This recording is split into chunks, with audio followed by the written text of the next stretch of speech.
Welcome to టీవీ49 news. Doctor BR Ambedkar Konaseema జిల్లా ఆలమూరు మండలం చింతలూరు గ్రామంలో శ్రీ నూకాంబిక అమ్మవారు గుప్త నవరాత్రుల్లో భాగంగా భక్తులకు శాకంబరిగా దర్శనమిచ్చారు. బుధవారం ఆషాఢ శుద్ధ చవితితో కూడిన పంచమి రోజు శ్రీ నూకాంబిక అమ్మవారిని 108 కిలోల వివిధ రకాల కూరగాయలతో శాకంబరిగా భక్తులు అలంకరించారు. ప్రత్యేక కుంకుమ పూజలు నిర్వహించారు. ఈ సందర్భంగా ఆలయ అర్చకులు పెద్దింటి మణిశర్మ మాట్లాడుతూ దుర్గమాసురుడు అనే రాక్షసుడు భూమిని ఆక్రమించి ఇక్కడ యజ్ఞ యాగాది క్రతువులు జరగకుండా అడ్డుకోవడంతో కరువు సంభవించింది. అప్పుడు మునుల ప్రార్థనతో అమ్మవారు శతాక్షిదేవిగా అవతరించి వానలు కురిపించారు. అలాగే జీవుల ఆకలి బాధలు తీర్చడానికి శాకములు ప్రసాదించారు. దానితో ప్రజల ఆకలి బాధ తీరింది. అప్పటి నుంచి అమ్మవారిని ఆషాఢ మాసంలో శాకంబరి దేవిగా అలంకరించి పూజించడం ఆనవాయితీగా వస్తోందని తెలిపారు. అధిక సంఖ్యలో భక్తులు పాల్గొని అమ్మవారిని దర్శించుకున్నారు.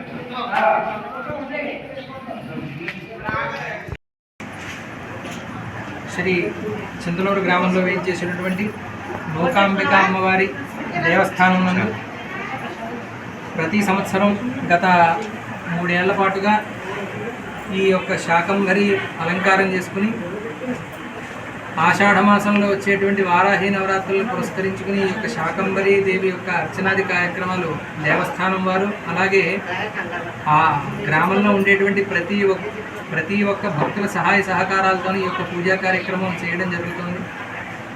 ఆషాఢ మాసంలో చాలా విశిష్టమైనటువంటిది ఈ యొక్క శాకంబరి అలంకారం, అలాగే ఆ యొక్క అవతారం. దేవతలందరికీ కూడా ఆహారం అంతా కూడా లేనటువంటి సమయంలో, దేవతలు చెక్కి శల్యమైపోయినటువంటి సమయంలో అమ్మవారు 100 రూపాయలుగా ఆవిర్భావం చెంది 100 రకాలైనటువంటి పదార్థాలతోటి దేవతలందరికీ కూడా భోజనం అన్నపానీయం అన్నీ కూడా పెట్టేటప్పటికీ దేవతలందరూ కూడా అమ్మవారిని శాకంబరి అని స్తుతించడం ద్వారా ఈ యొక్క అమ్మవారి యొక్క అవతారం అనేటువంటి ఉద్భవించింది. ఆషాఢ శుద్ధ దశమి నాడు ఈ యొక్క అమ్మవారి యొక్క ఆవిర్భావం జరిగింది. దానిని పురస్కరించుకుని గత 3 ఏళ్లుగా ఈ యొక్క శాకంబరి అలంకారంతో మా యొక్క చింతలూరు గ్రామదేవత అయినటువంటి శ్రీ నూకాంబిక అమ్మవారికి వివిధ రకాలైనటువంటి కూరగాయలతోనూ పదార్థాలతోనూ అలంకారం చేసుకుని ఆడవారందరూ కూడా కుంకుమార్చనాది కార్యక్రమాలు చేసుకుని ఈ యొక్క భక్తి శ్రద్ధలతో గ్రామస్తుల సహాయ సహకారాలతోనూ ఆలయం వారితోనూ కలిసి ఈ యొక్క దేవాలయంలో ఈ కార్యక్రమం తలపెట్టడం జరుగుతుంది. అలాగే అమ్మవారికి అర్చనాది కార్యక్రమాలు చేసుకోవడం ద్వారా పశు పంటలు పాడి పిల్లలు అభివృద్ధి చెంది అమ్మవారి యొక్క అనుగ్రహం చేత సకల కార్యములు కూడా సిద్ధిస్తాయని చెప్పి శాస్త్రం ఉంది. ఆ శాస్త్రానువాక్యాన్ని అనుసరించి ఈ యొక్క దేవతా కార్యక్రమాన్ని అందరూ కూడా చేస్తూ ఉన్నాం. ఈ యొక్క అమ్మవారి యొక్క దర్శన భాగ్యం చేసుకున్నంత చేత వాళ్ళకు ఉన్నటువంటి విశిష్టమైనటువంటి దోషాలన్నీ కూడా నివృత్తి అయ్యి అమ్మవారి అనుగ్రహం కలుగుతుందని చెప్పేసి ఈ యొక్క పూజాది కార్యక్రమాన్ని అందరికీ కూడా అందజేసి ఈ పూజ యొక్క ఫలితాన్ని అందరికీ కూడా అందజేస్తున్నాం. శ్రీమాత్రే.